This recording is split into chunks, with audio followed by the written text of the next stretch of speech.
Living in the Heights does not mean living the high life. On this imposing mountain, located about 1,600 feet above Tegucigalpa, the neighborhoods of Villafranca and Villa Cristina were established 34 years ago without access to drinking water, electricity, or sewer systems. That is how Martha Garcia had to live. For decades, she sold her spices in the Villafranca neighborhood. Her dream was to someday be able to walk on pavement and climb steps.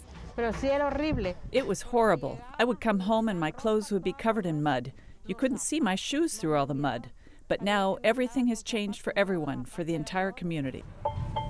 It seemed as if the 10,000 residents of these two neighborhoods had been forgotten. But the mountain could no longer remain unnoticed. Not once the area was declared extremely dangerous because of its high rates of violence and crime. They don't care about anything if you get in trouble or not. They take your life. The reality is that here, 10 and 11 years old already know how to use weapons. They carry their famous homemade weapons because they are afraid of getting killed.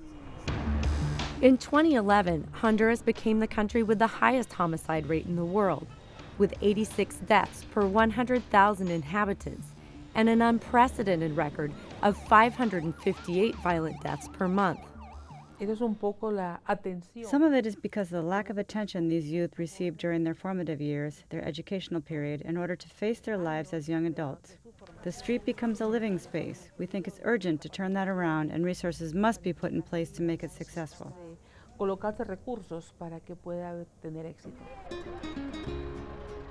In 2010, through a comprehensive neighborhood improvement program, the Honduran Social Investment Fund, with the support of the IDB, started infrastructure and sanitation works in these neighborhoods. This opened opportunities so that everyone in the community became a stakeholder in the project. We work on the physical part, on re-engineering. This strengthens the community and builds what we call social capital, a capacity to organize and get things done. It's interesting.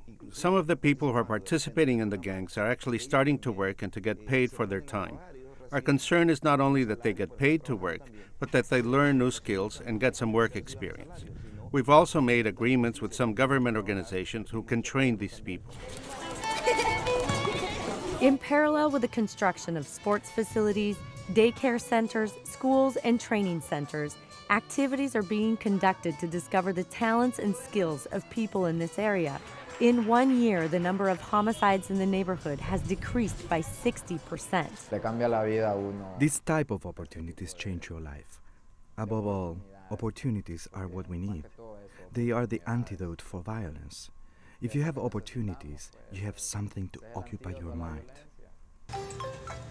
Martha, in addition to selling her products, is now a community leader who invites the neighbors to participate in the project. She is convinced that only by working together will they have better opportunities and the possibility of living without violence in her neighborhood. I used to say, I'm going to die without seeing the community change. But now that I see these streets, the sewers, this recreation facility, I'm happy. The young people are happy, everyone is. And to think we used to say, when will all of this happen here?